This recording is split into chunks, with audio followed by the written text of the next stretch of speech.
Cloud. Okay. Hello, everybody. Thank you for joining us today and welcome to our part two in our two-part USCRI training. We have Jessica Neum from USCRI that's going to talk a little bit about unaccompanied children and human trafficking and how to work with these children. I know we've had a couple of people who have had recently encountered cases that involved human trafficking, so we are very glad to have Jessica here to talk to us about it. I am going to be recording this Lunch and Learn. I'm going to send the link out afterwards. I am also going to be admitting people as we go if anybody is coming in a little bit late, and kind of also looking at the chat box for questions. But without further ado, Jessica, take it away. Thank you. Thanks for having me again. And I was saying that hopefully I don't have any internet issues this go around as I did with the first one. My name is Jessica Neum. I am with the Home Study and Post-Release Services Department. My background is a lot in anti-trafficking work for over 12 years or so. USCRI does have the anti-trafficking program under us for foreign nationals. So I will be speaking on some of their services as well, and we'll definitely have the opportunity for questions that are trafficking specific, or like I said at the beginning, as you all were joining, if you have any other questions about unaccompanied children, happy to answer those if we have time at the end, but also please feel free to reach out to me and we'll connect you. I also, again, my experience has been working at the National Human Trafficking Hotline, as well as doing direct case management and work with trafficking survivors. So, without further ado, I'll jump right into the presentation because today we're really going to be going over just a brief HT 101. But please let me know if you all are very familiar with human trafficking or how much training you've had on that, and that can help me kind of gauge how in depth I should be going as well. Uh, and then I'll do a quick run through again of the UC overview in case any of you all missed it for part one. But first, a little bit about USCRI. We have different programs. We have our policy and advocacy team. You might see some of our policy briefs that we put out regarding refugee and immigrant families. We have humanitarian legal services throughout our field offices throughout the country, anti-trafficking services, which, like I said, I'll speak about in a bit. Refugee services, international programs with locations in Central and South America, and then and in Kenya, and our children's services, which has the home study and post-release program for unaccompanied children. So today, as I said, we're just going to do a brief UC overview at the beginning, just to make sure we're all on the same page on who this population is, and then really talk through what human trafficking looks like, some indicators, especially for foreign national, newcomer, unaccompanied children, youth, and then identify some strategies in assessment and working with them and some resources. They've been identified as a victim of trafficking. As I said, happy to hear from you all too on how far I should go in the trafficking 101. But also, if like you said, you've had some cases, feel free to add any information in the chat, or we'll have some space for you all to unmute and for us to chat.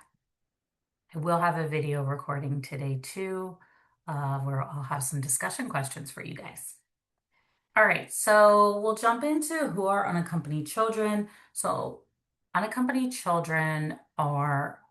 immigrant children are children who are under the age of 18 who are apprehended by the Department of Homeland Security either within the US or upon entering the US, and who are without their parent, a legal guardian, or without lawful immigration status.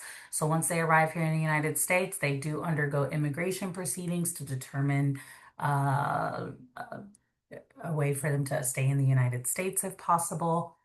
And so the majority of unaccompanied children are reunited with a parent or another caregiver, which is also known as a sponsor. So we know that many children's parents may have already migrated to the United States, and the child then migrates with other, it could be siblings, could be friends, could just be another group of migrants. and then come to the United States, and then they'll be reunified with that parent, for instance. So again, we've seen some more apprehensions internally in the past year or two. So traditionally, it's always been at the border, but we have seen some internal apprehensions with increased immigration enforcement. All right, so quickly, some of the reasons for migration, why we're seeing many unaccompanied children migrating to the United States is for forced recruitment into gangs, and I'll speak about that a little bit more with the human trafficking element. To reunite with family, the lack of economic and educational opportunities. So we know, like for instance, in Guatemala, free education stops in sixth grade. I shared that with you all last time. So it's something to factor in as well with some of those literacy rates, and they might be coming here to further that education and provide for family. Fleeing abuse, political unrest, poverty, having to provide, maybe there's a death, a sudden death or loss of a caregiver, or seeking safety. We see that with some asylum cases as well. And so, some of the reasons that I just shared, unfortunately, we're seeing traffickers target children pre-migration. What that means is while they're in home country. Some of the ways that we're seeing this happen is organized crime groups could be grooming young women or young girls and males in their home country to be girlfriends or boyfriends, right? Or they may also be made to engage in relationships, saying, okay, if you're not my girlfriend, then I'm going to harm your family. Or if you don't engage in sex acts or work at this location, I'm going to harm your family, for instance, or I'm going to call immigration enforcement. Gangs also can recruit or attempt to recruit minors into performing illicit activities such as drug trafficking. This is also called forced criminality. So we've seen this often. I also had a case of this many years ago where a child was forced to smuggle people across the border by the gang. And if he didn't, they were threatening to harm his family because it was a very small community in home country.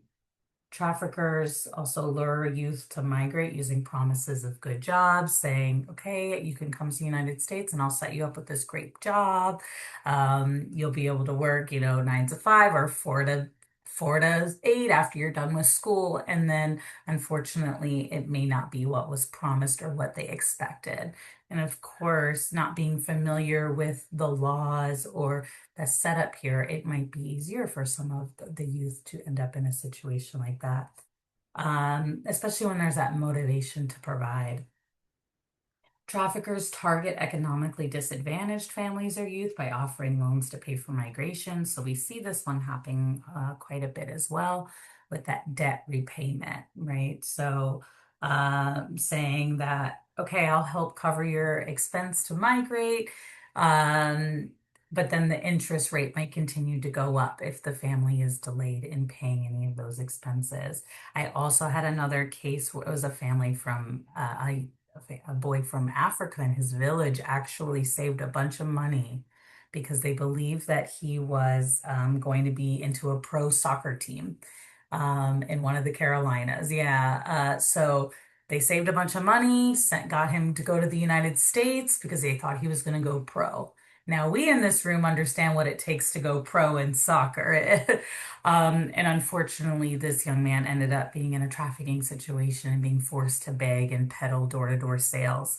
But that's a prime example of where the community came together to raise the money, but then there was some adjustments into the expenses and what was expected of him. All right, so here's an example of some of the migration routes that we're seeing many of our kids coming from. As we know, we have many of our kids coming from the Guatemala area. So something to also consider too, as they're crossing through the desert, some of the experiences that I just mentioned that traffickers might do. They might say, okay, I'll take you over to, one of these cities. And then, okay, your family paid for me to take you to this city. How am I going to take you to the rest of the way? And that's where we see some of that forced labor or forced sex elements may be occurring.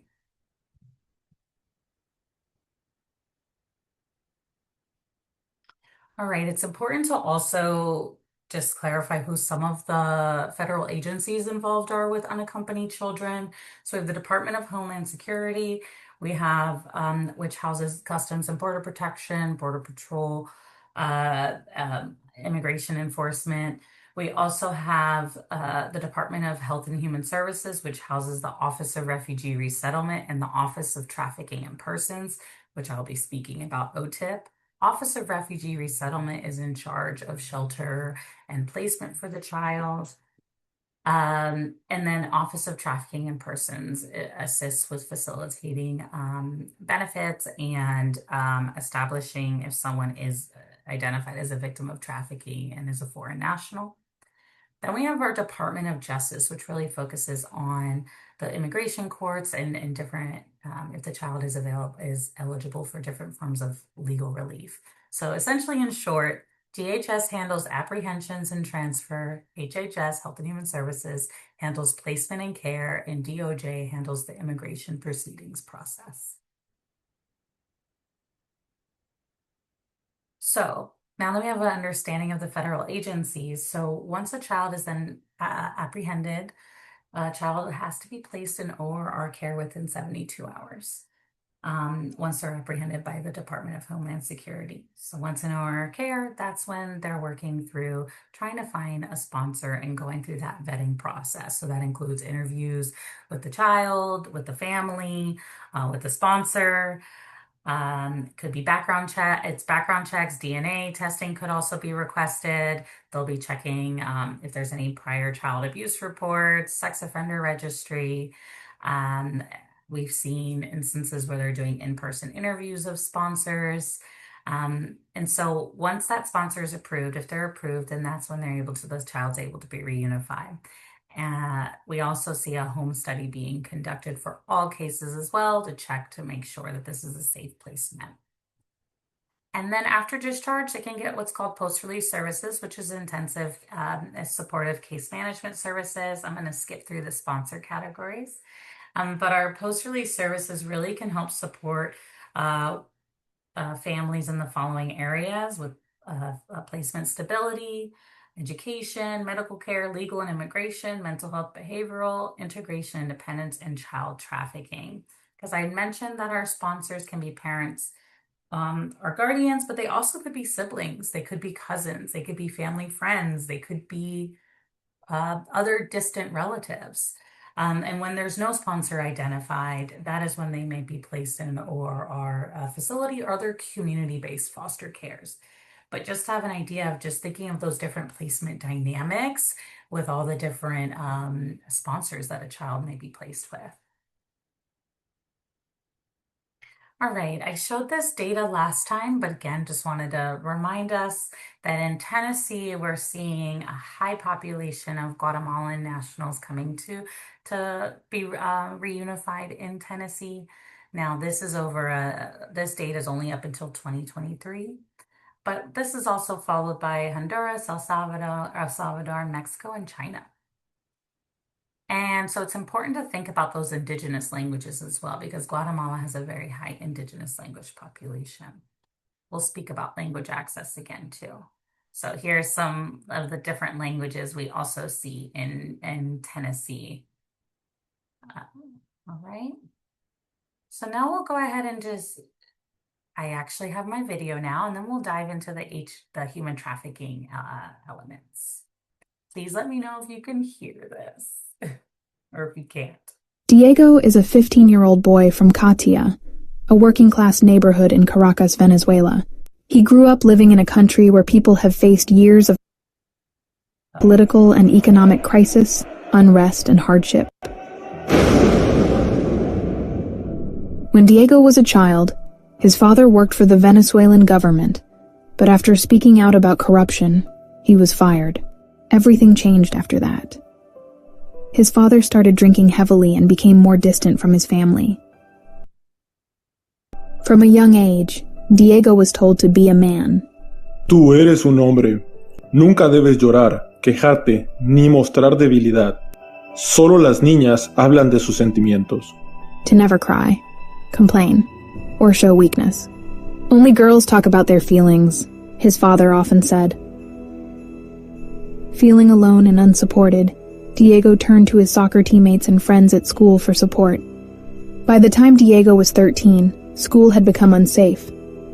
Classes were often canceled because of political unrest, power outages, and strikes. Frustrated by the worsening situation in his country, Diego joined older boys from his neighborhood in anti-government protests. He witnessed police brutality, tear gas, and the violent arrest of several of his neighbors. As the economic conditions worsened and the government grew more aggressive toward anyone speaking out, Diego's mother grew scared. Police were looking for Diego and other boys who were protesting or speaking out against the government. She knew many had been arrested or even disappeared. Worried he might be taken away, she scraped together enough money to pay a coyote or smuggler to take Diego to the U.S. to live with his godmother who lived in Houston, Texas. Diego made the long trip alone, crossing Colombia, Central America, and Mexico. The hardest part of the journey was the Darien Gap, a remote and dangerous jungle between Colombia and Panama, where he faced thick mud, wild animals, heavy rain, and threats of violence. Upon arriving in the U.S., Diego was processed by border officials and placed in an ORR shelter for unaccompanied children. Due to his godmother being a Category 3, unrelated or distant relative sponsor, a home study was required to confirm the relationship and a safe placement. The process of sponsor vetting and verification took 94 days. During Diego's time in the ORR shelter, he became sad and discouraged but was hopeful he would be released soon. He was finally reunified with his godmother in Houston, and they were assigned a post-release services, or PRS, worker who visited their home soon after. Diego's godmother worked 2 jobs and had limited time to spend with Diego and help assist with his transition, so she relied heavily on their PRS worker for resources and community connections for Diego. The PRS worker helped the family enroll Diego in school and connected him to a community youth soccer league, where he would play multiple times a week.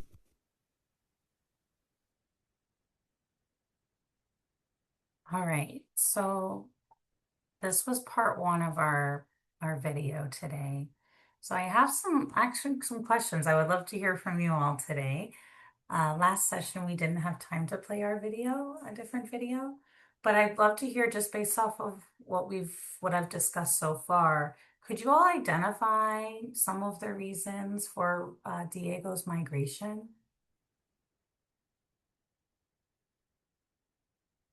So we saw that he was from Venezuela. There were some instances with his father. This is Jenny. I'd say political and economic reasons. Absolutely. Thank you. Yeah, feel free to unmute or utilize the chat, whichever one. Exactly. Yeah, like Jenny said, there was a lot of political unrest in Venezuela. In this particular case example, we saw that the father started to rely on substances because of what happened with him. So he felt that the child, Diego, felt the need to migrate over to the United States. So what do you think could be some potential risk factors for trafficking or exploitation right now? I know Jenny said also an economic need. Did you all already start to see where there could be some potential risk factors of trafficking?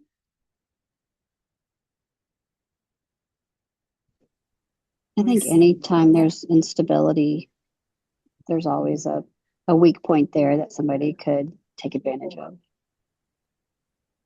I would also say loneliness and isolation, because his caregiver is always working. He doesn't have really that outlet. Um, and just to piggyback on the video, I had many clients who were from Venezuela, and they had to make that really horrible journey for the Darien Gap and saw a lot of horrible things because it's very dangerous. There's a river that they need to cross, and a lot of people have died trying to get through that river. Thank you for sharing that. Yes, it's fortunate, but even when we think about some of those reasons, I said she just said that journey, right? And some of the experiences he might have had, but also we saw in OR care, he was in there for an extended amount of time and then was placed into a new facility or into a new home and a placement. And then the examples of resiliency, strengths, and protective factors in Diego's life. In the video, were you able to identify some of the strengths and protective factors?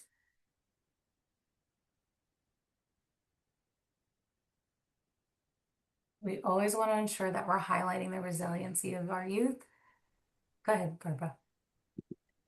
Yeah, I mean, his he seemed to have a real positive attitude, and when he was, able to play soccer, make friends, I felt like that was a positive. His the worker that he was assigned to, I felt like was a very positive, safe person where he could find resources he needed. Absolutely. Thank you, Barbara. Absolutely. Being able to connect with soccer, she said it, said it all. Thank you. So again, when working with our youth, it's important to be able to identify those protective factors because as you know, especially in different child welfare roles, unfortunately, we see the more challenging aspects of a child's life. So we really want to ensure that we're surrounding the child with some positive, supportive systems, hobbies, being able to identify what is a positive in their life, who is a trusted adult, who they want to spend their time with, whether it's friends, family. Maybe it could be cultural traditions that they bring back from home country that can be incorporated in their day-to-day practice. Um, all right, so I'm going to be jumping into transitioning over into the human trafficking portion now too. So could you tell me, I know I've asked twice now, I apologize, but haven't allowed for an answer. How familiar are we with trafficking in this room? We've had a couple trainings about trafficking. It is not something that we cover or see a lot, but we have seen an increase in the past couple of years. Perfect. So please feel free to add things to it. Thank you, Karina, for answering too. Please feel free to add any questions in the chat, as I want this to also be beneficial for you. So labor trafficking, we'll start with the definitions. The labor trafficking, a child who experiences labor trafficking is forced, threatened, or tricked in providing labor or services.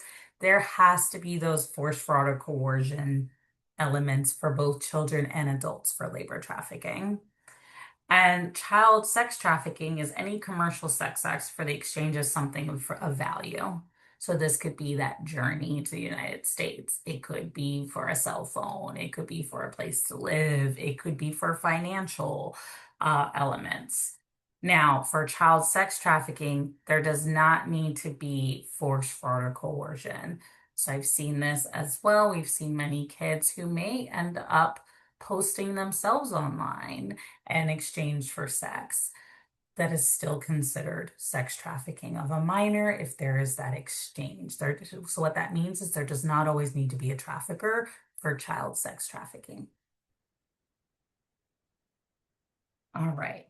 Now, so I see that someone said you've had multiple trainings on trafficking. Not sure if you've seen the AMP model. Some people use that in their trainings. It's a way to be able to really be able to identify the acts, means, and the purpose of the trafficking. So you're going to be starting at what is the act? Recruitment, harboring, transportation, provision, obtaining for labor trafficking.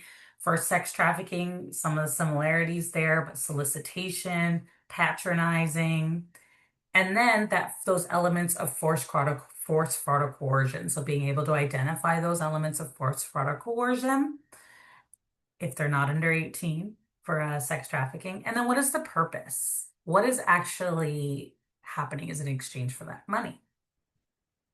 So I have some great CAST LA. It's an organization out of Los Angeles who has such a great worksheet to be able to follow the AMP model to help you all with any of your cases as well if you need to.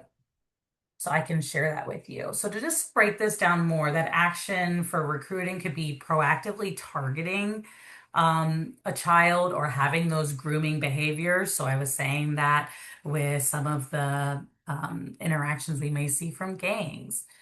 We see it if someone is trying to groom a minor into potential sex trafficking, right? They might be saying, oh, you're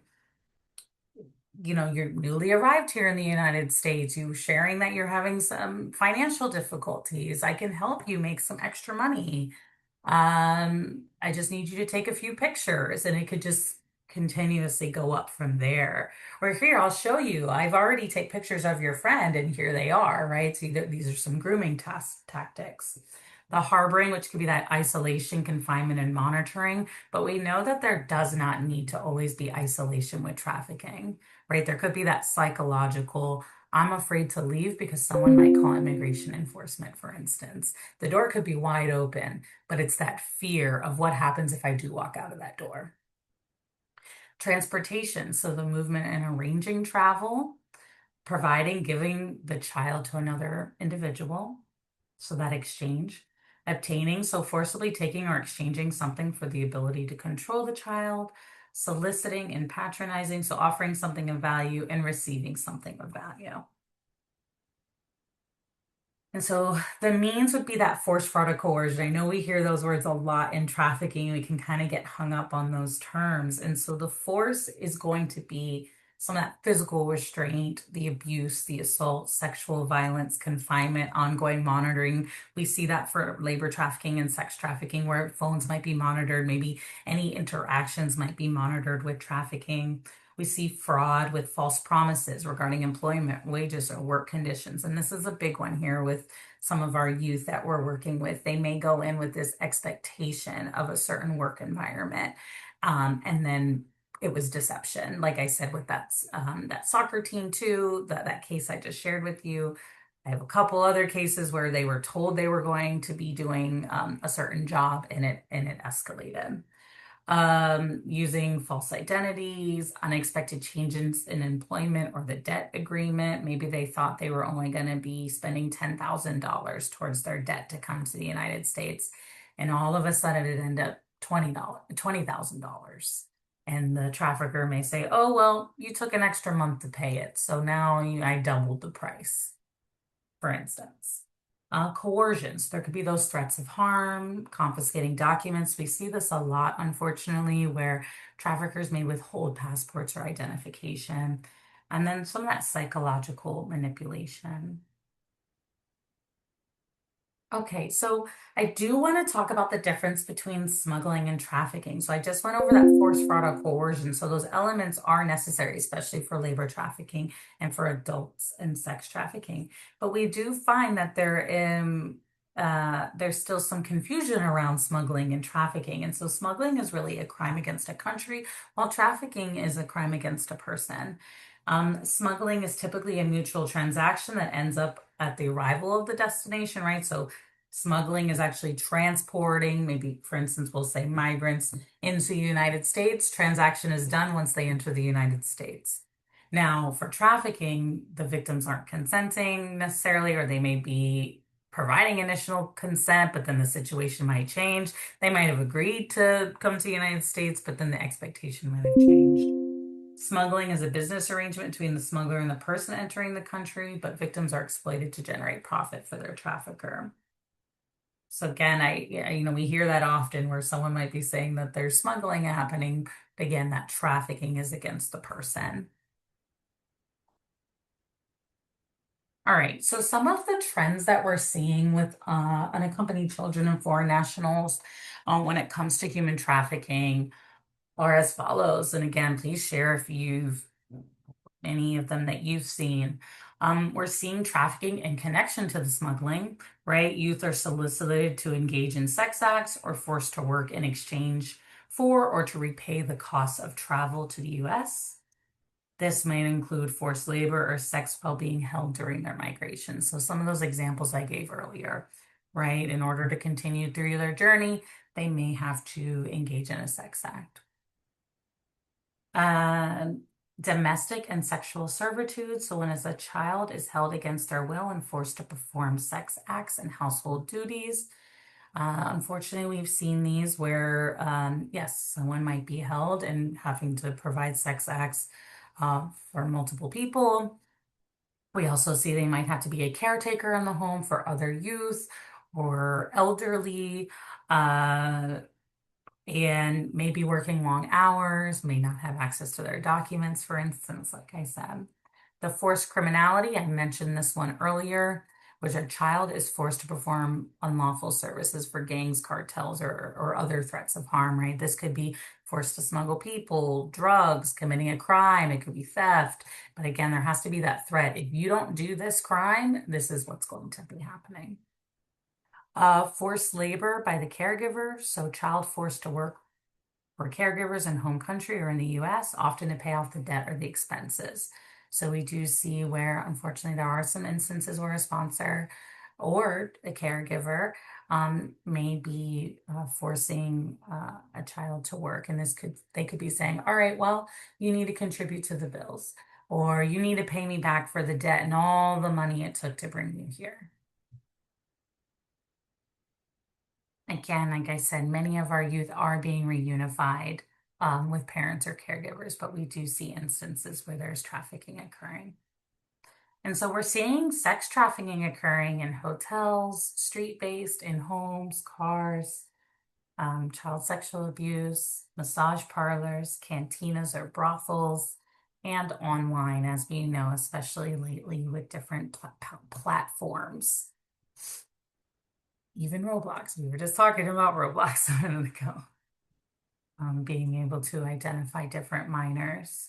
And of course, when we think about the language access and something online, we were just talking about AI too. Everything can be translated now in like a drop of a hat. So if we just think about the access that traffickers have now to many youth. So if we have a newcomer youth or unaccompanied child who speaks very minimal English and is going online and maybe accessing some of these spaces and is in a new area or an environment, just thinking of some of those.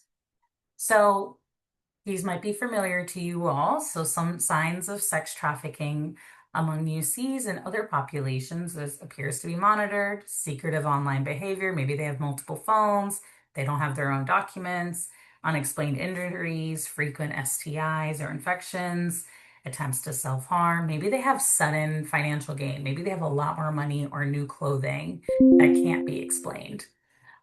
Age inappropriate romantic partnerships. This one's important to highlight because uh, in many countries where many of our youth are coming from, it can be more normalized to have a larger age difference in relationships. So you might be working with a youth here in Tennessee where a child may be 14, 15, and they maybe with a 20 something year old. And that is important for us as providers to be able to educate the family. One, it needs to be uh, properly addressed, but it's important to really educate them that of the laws in the United States.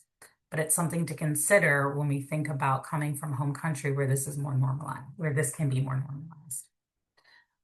Frequenting locations associated with trafficking, maybe leaving at different hours of the day, unexplained absences from school, unaware of the current date, location, maybe a lot of confusion around those things.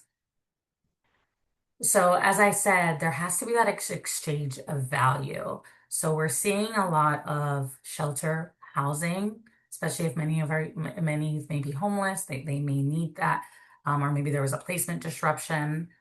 We've seen this for the items of value being for drugs or basic needs, migration, as I've said, or a job.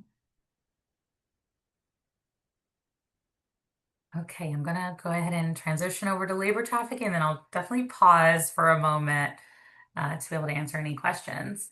So we're seeing labor trafficking happening a lot, and please you can feel free to write in the chat, where are you seeing labor trafficking happening? Um, Especially in Tennessee, it's always good to hear the different trends in your areas.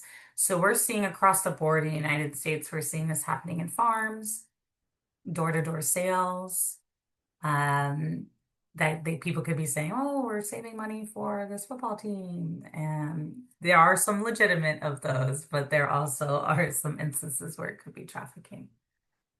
Domestic work, so that could be that caretaking that I highlighted as one of the trends.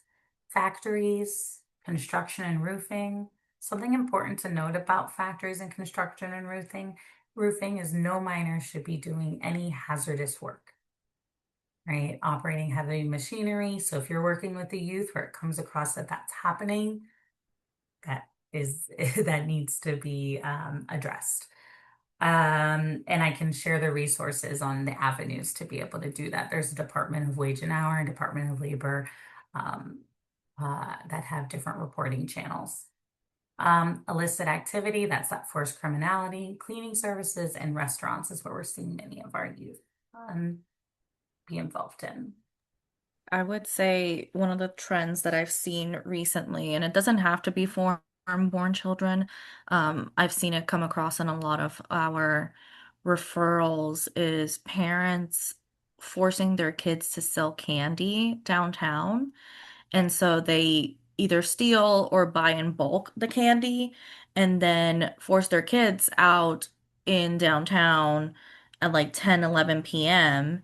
And since most people don't have cash, one of the things they do is like, oh, then Venmo me. And then Mm, they'll get the person's phone to like put in their address or whatever, and then they'll charge them like a whole bunch of money more than what it was supposed to be. mm, That's mm, like one of the number one scams that you see right now. And it's, again, it doesn't have to be just foreign-born children. You see it all the time is kids who are doing it either because other kids are doing it or because their parents are forcing them to do it. mm. Thank you for sharing that. Yeah, I've seen that in Chicago. I actually was meeting with a provider in Chicago, and they were saying that they're working through some initiatives to address that trend because it has spiked.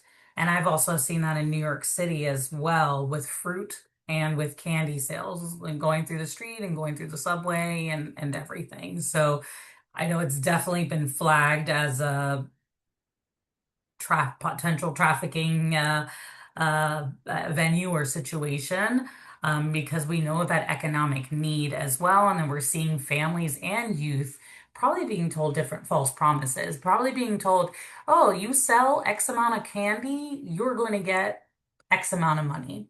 We've seen this a lot with those door-to-door sales and quotas where okay, you need to go out and make $100 tonight. And if you don't, then for instance, you won't eat. Or if you don't, we've seen unfortunately threats happening to children, that's happening to pets, that and just reporting. So, thanks for bringing that trend to our attention too, because we can see that being an area where families are being taken advantage due to that need.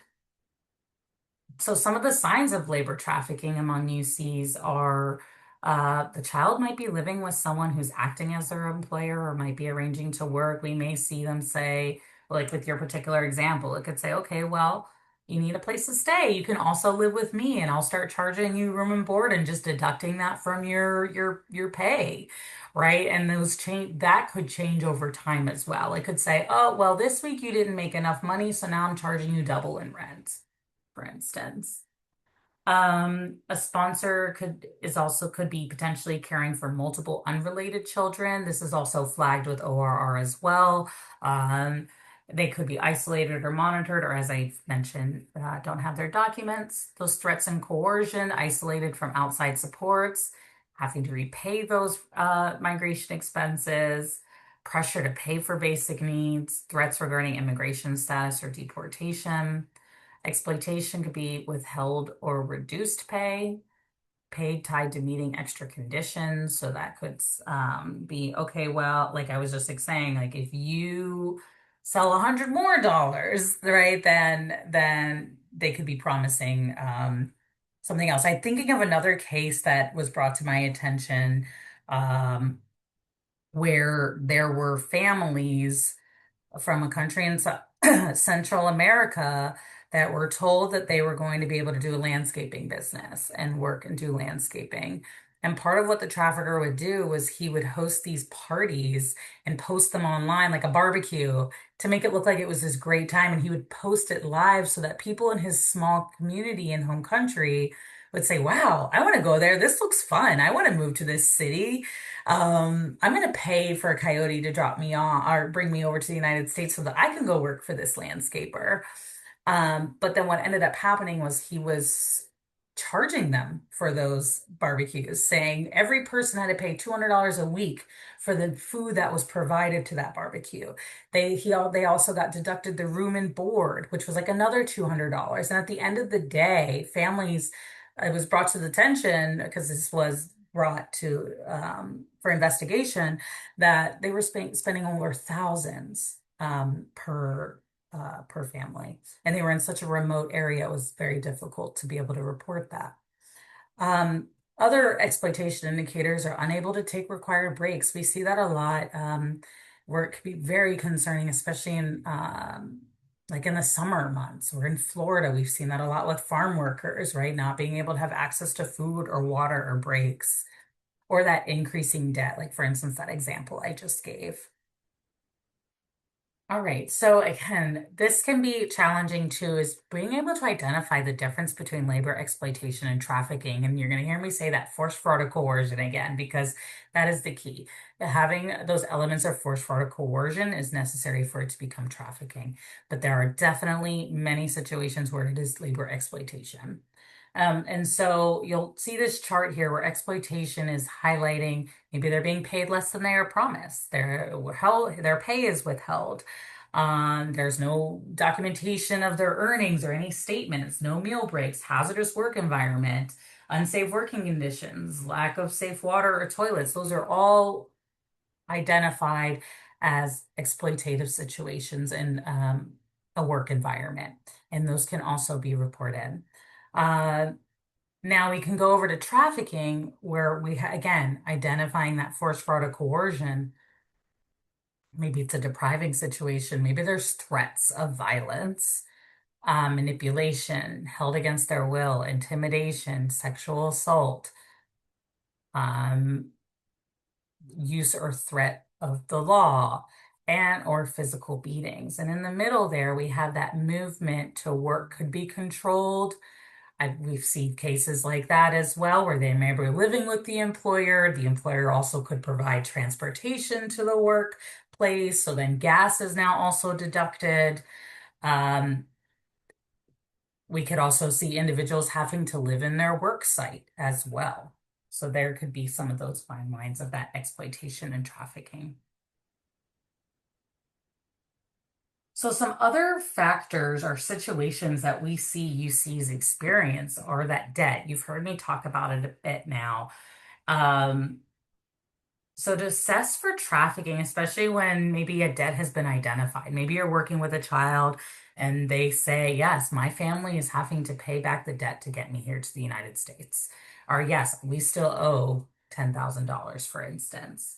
Um, it's important to really assess that trafficking too, and like what was the understanding about that debt? Has it increased? Has it changed? So to assess for trafficking, you need to consider, does the child have a choice in how they work to pay off their debt? Or as the employer said, nope, you need to work for my painting business or my construction business, and this is the only way that you can pay this back. Are payments being reasonably counted against their debt, right? Has that changed? Are they being threatened with serious harm if they do not pay? So for instance, what will happen? I guess the biggest way I can leave you with is a question is, what will happen if they don't pay? Right. Um, and then that labor exploitation, to be able to assess further for trafficking, is there any evidence of that forced fraud or coercion? I was given those examples on the previous slide.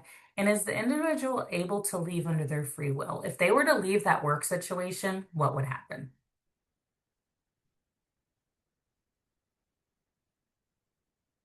Okay. Smuggling we talked about. So really to be able to assess for trafficking with the smuggling, was the child forced to work or engage in commercial sex during their journey? And is the youth free to disengage from the smuggler? So once the coyote or the smuggler brought them to the United States, were they able to freely leave? Or were there any other expectations or requirements?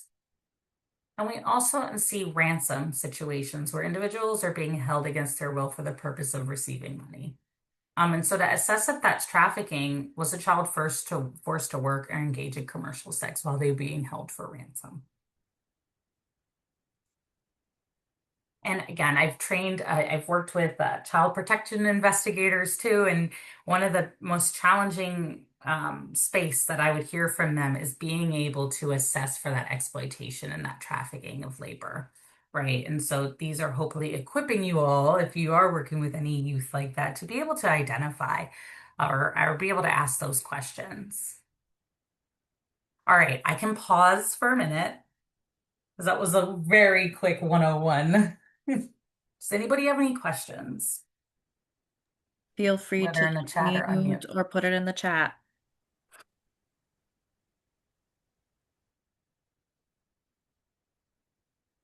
Okay. All right. So so we're going to jump into some more of the strategies now working with youth, especially if you believe that they might have already been identified as a trafficking survivor, or maybe you're now working with a youth who's on your case, who has experienced trafficking, who may currently be experiencing trafficking.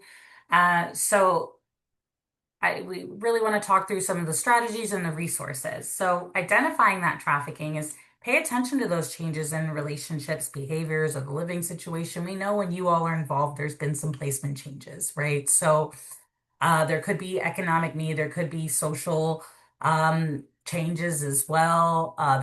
We see a lot of our youth feeling this pressure to provide for family in home country. So there still could be that instance where they're feeling this need to provide. I used to hear a lot of feedback that kids would not go to school because they felt like they needed to prioritize working, right? But being able to pay attention to any changes in behaviors and look for those signs of fear, control, coercion, or dependence. Ask about work, ask about that debt. Then I gave some of those examples of how to ask yourself too if you're working with these. Um, what would happen if they try to leave? What would happen if they didn't pay back that debt? What would happen if they didn't post that picture online? Or that, provocative photo? Um, or are there certain expectations placed on the child?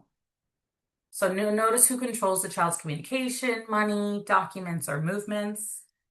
Again, biggest thing, especially with trafficking, you wouldn't be surprised that I have been in courtrooms, I have been in multiple situations where children have been labeled as a trafficking victim right in front of them.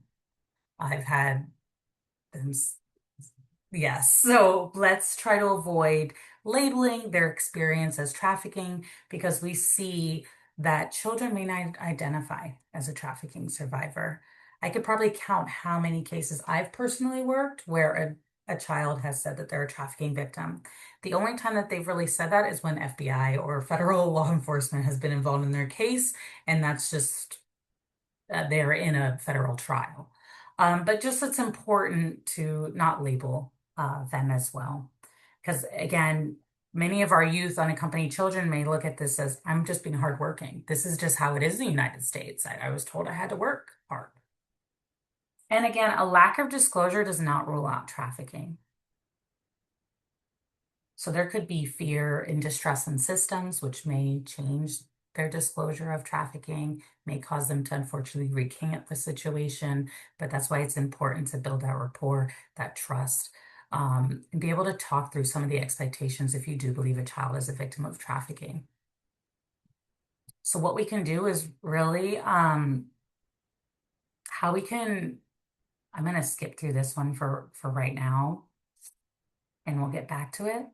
But some of those considerations to think about too when we're working with youth is, like I said, not identifying them as a trafficking victim, but also understanding that there's maybe some aspects when you're working with the family that are part of the culture, right? We might see different family dynamics. We might see younger children who might be caretaking. We might see older children who might be caretaking younger children. We might see differences in discipline practices. I know we've talked about that as well. We might see some reports coming in for that. Relationship dynamics, we did talk about some of those age gaps that we see.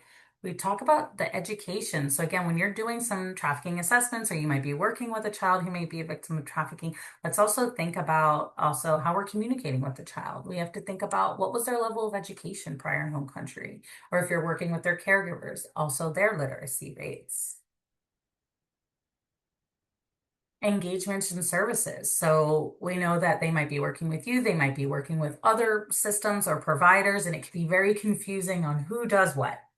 Right. I have a case manager here, but I also have a human trafficking case manager, and I also have a therapist, and I also have a peer support specialist. I've worked plenty of cases where there's like 10 people on one case, right? And it's really trying to identify the different roles and being very clear. I've even made charts for clients before. I'm like, you call this person for that, you call this one for this.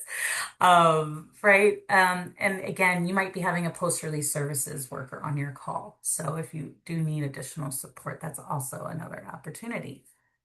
Again, and those language barriers, right? And so we want to ensure that, especially if you believe trafficking is occurring, ensuring that language access, ensuring you have an interpretation services, because if you are going to be asking some more sensitive questions, ensuring that it's in their native language to avoid any misinformation.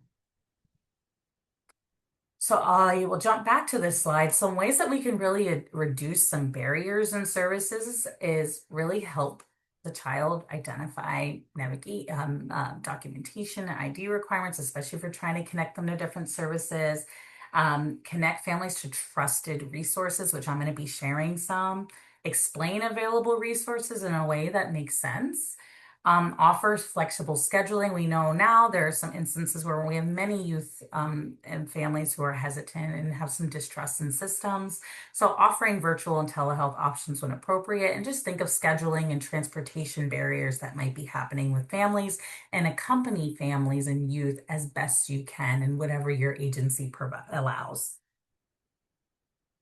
especially with maybe if you're able to, if there is any law enforcement involvement and you have a good rapport with your client, you can speak to that law enforcement officer to say, hey, can I be there in the room? Or can I be there to bring this child to an interview? Say you did have to report trafficking and it escalated. Maybe you could be with them throughout the way and have a clear explanation of what law enforcement does, right? You might be having FBI report investigate this situation. It's very important to have a distinction between immigration enforcement and FBI, for instance. Because I have a case example for everything, but I have another one where there was a trafficking situation where these people were being held in a home, forced to work. The trafficker would transport them to work, but the husband worked for TSA and would keep his uniforms in the front coat closet. And all you would see is that Homeland Security emblem. Now, we all know in this room that TSA is not yes, they regulate in the airports, but for many of those families, they just thought immigration enforcement.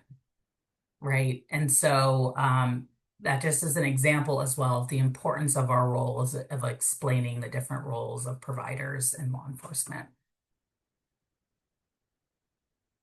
All right, we talked about those protective factors. I'm hoping we're all already practicing trauma-informed care, but again, it's important to recognize the impact of trauma. We were hearing earlier some of the examples you just said of passing that Darien Gap, right? Keeping in mind some of the experiences that the children may have had in home country, in migration, and now here in within the United States. So establishing that physical and emotional safety, have that trust and transparency, giving them empowerment, identifying those protective factors, and having that sensitivity to the cultural backgrounds and identities. So some engagement and assessment strategies by applying all these cultural considerations could be mirroring the language of the child. Listen compassionately, seek to understand and provide support, and ask open-ended questions, right? So you may have already heard about the TED model. You could say, tell me about your journey to the United States. You mentioned your sponsor was mean to you. Can you explain how he was mean to you? Describe what happened after he told you that you had to work. Make it a conversation, right? Especially if you are trying to further assess for trafficking. I I remember I had a young girl who would tell me she would go to parties at Airbnbs all the time, and I'd say, "Oh, wow, well, at 14, how'd you get into an Airbnb?" And she'd say, "Oh, well, this guy would buy them for us, and I would bring my friends." Well, how did he get introduced to your friends? Oh, he told me to bring my friends. So just slowly just starting to have that conversation and following that, tell me about it, explain and describe. And we have a toolkit that can further elaborate on these strategies as well, which I will share. And they're right here. So we have a couple of them from our trafficking team that they have been developed. So we have one on safety planning with foreign national children and youth. We have another toolkit for trauma-informed case management. And we have the third one, which is special considerations, working with foreign national children. Great resources, like I said, that will be sent over to you all that you all can reference and highlighting a lot of what I've been discussing today. Oh, and then I just clicked into it. So, there we go. All right, now we're back to Diego. Do I have a couple minutes or okay?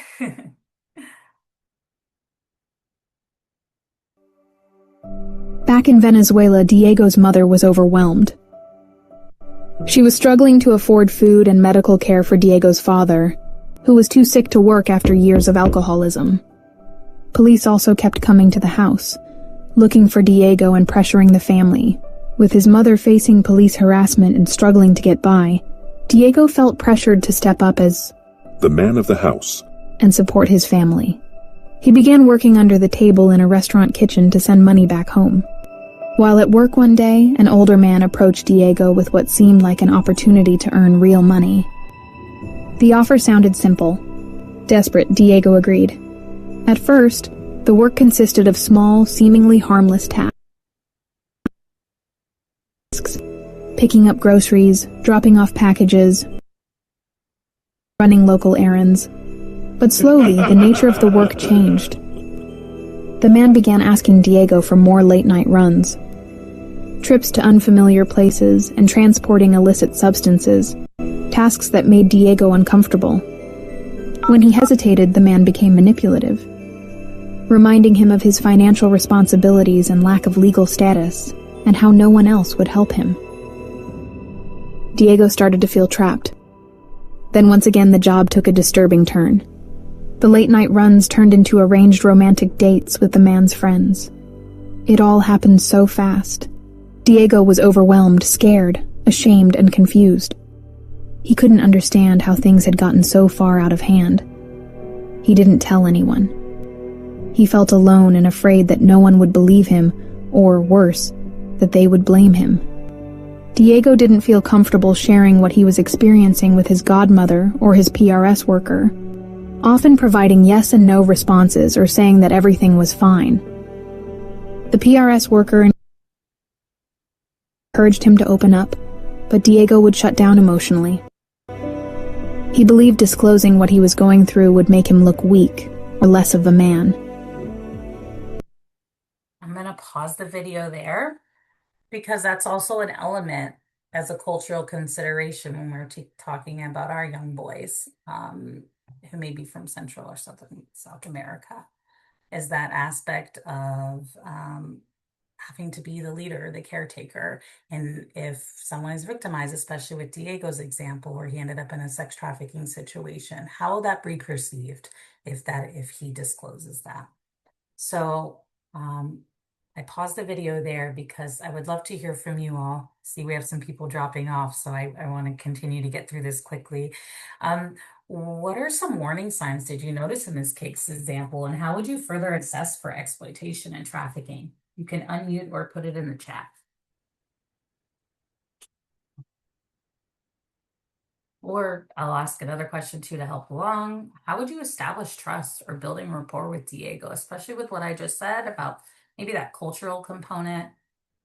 We saw Diego's situation escalate. He went into it thinking he was just going to be delivering packages, and it changed into a sex trafficking situation. I think so much of this and most everything in the work with the courts and the children and the custody situation is relationship. And I know that's the question, is how do we establish trust? But I think as a CASA, we're known to be in it for the long haul, that we spend time with them in their home or in their school. So I think to establish trust means to establish a relationship of when you care about someone and you show them the care. I liked that whole thing about the model of kind of opening up with tell me and explain and describe, just those open-ended questions when you're with a youth can begin to show your interest, your concern for them. Thank you, Barbara. Mhm. Absolutely. Making sure you're also in a safe space. If you think there might be some concerns, making sure no one else is within earshot, right? Making sure that maybe the child has their basic needs. Maybe they're just thirsty and hungry at the moment when you're doing your home visit. Um, but absolutely, like building that connection with your cases. Thank you. And so again, what supports would you put in place for this youth? I'd love to, I can also answer this one now is really with our PRS work or where this example is going to go is ensuring that we complete the process for, it's called an RFA, request for assistance, to try to get the child an OTIP eligibility letter because there are concerns for trafficking. Maybe making sure he's connected back in soccer, maybe connecting with family, um, safety planning and concerns, right? I showed that toolkit, ensuring that you're safety planning and also explaining as well, um, because there were some threats there of the economic piece. There were threats about his status. So being able to educate him too, because there are different forms of potential legal relief that could be available for Diego.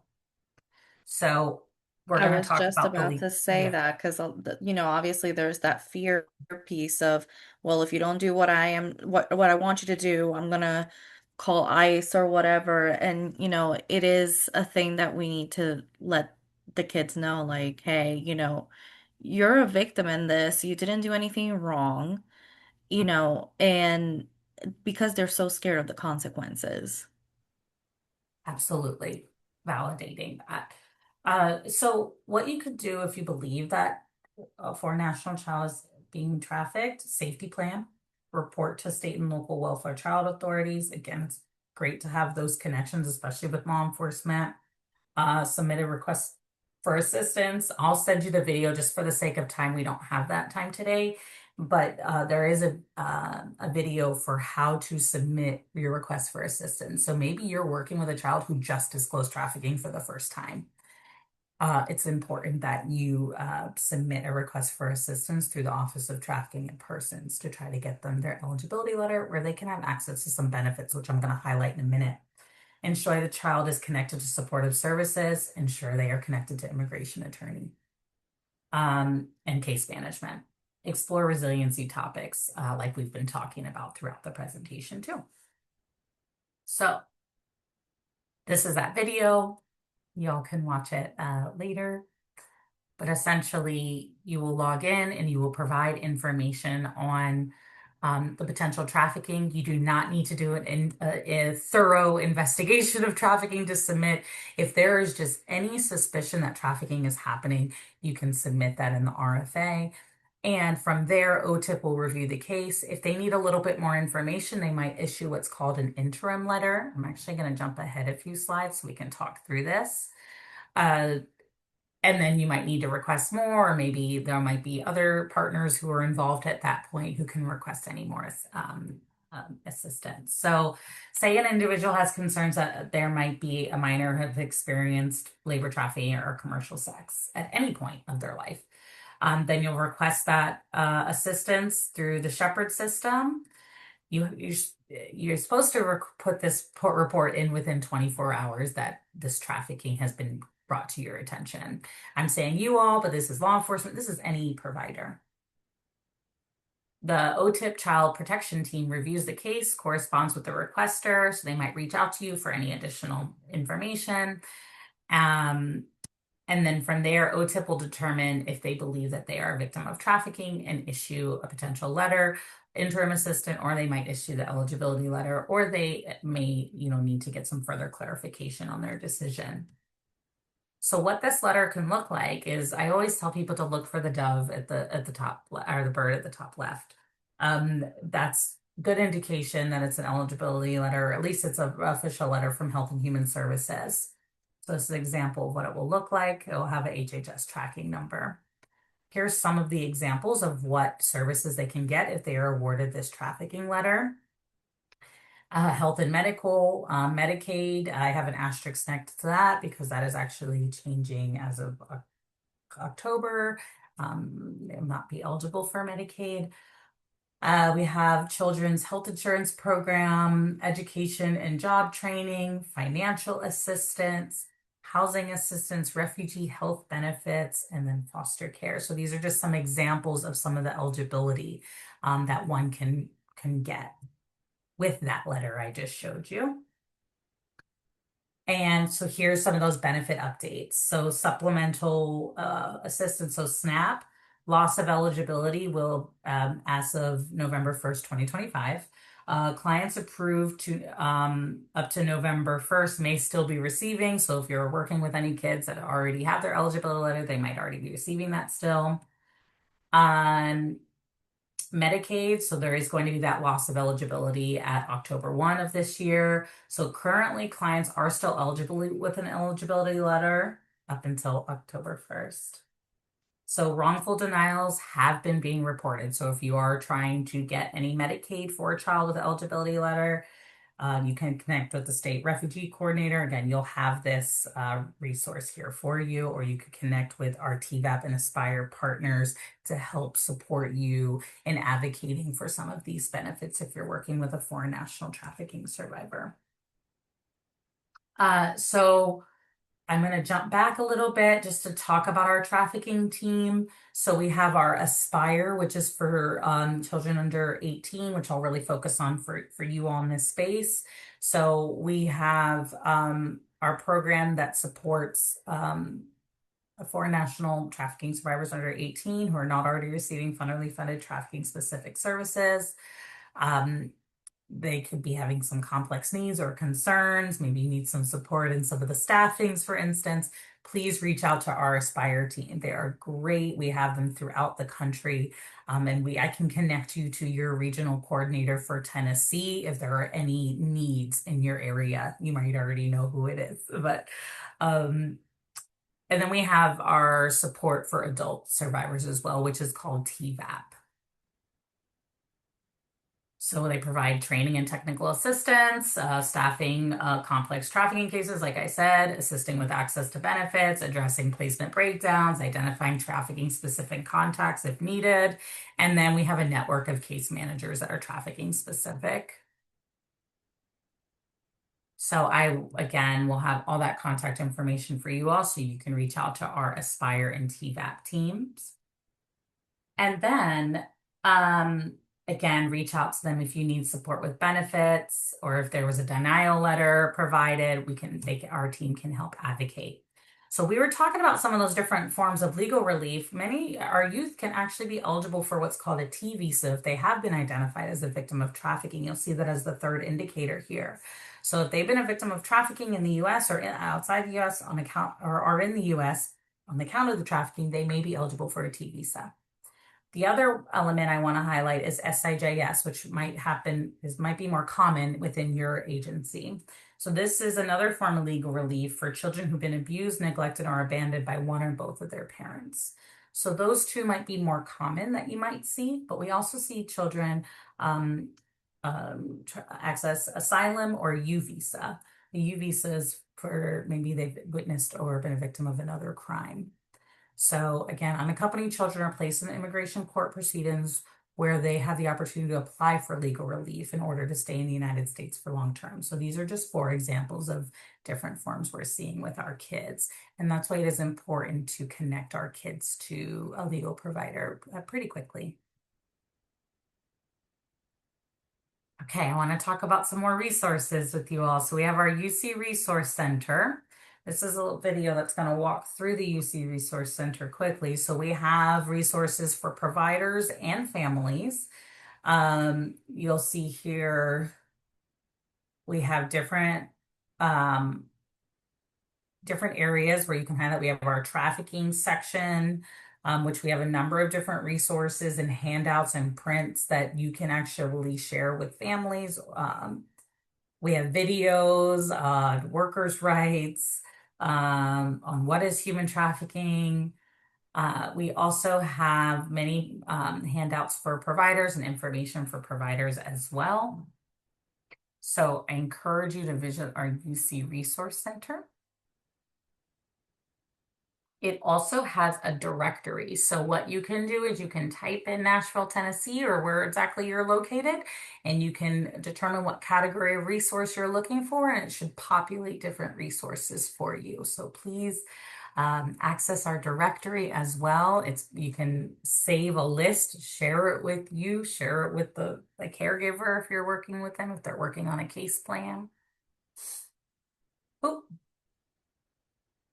And then we also have our life skills sessions. So I want to highlight that as well. Actually, the beginning of September, September 9th, we are doing a Know Your Rights session. It's for youth and families held in Spanish. So we actually have a sign up link that gets sent directly to families' phones or youth phones, and they can join us virtually on Zoom. And we do a number of different ones. We just did independent living and post 18. So please share that with the families you're working with. So right now we're doing, this month we're doing the Know Your Rights. Next month is Family Preparedness Plan. And we're going to be doing one on mental health and digital literacy and internet safety are our ones for the remainder of the year. And that's it.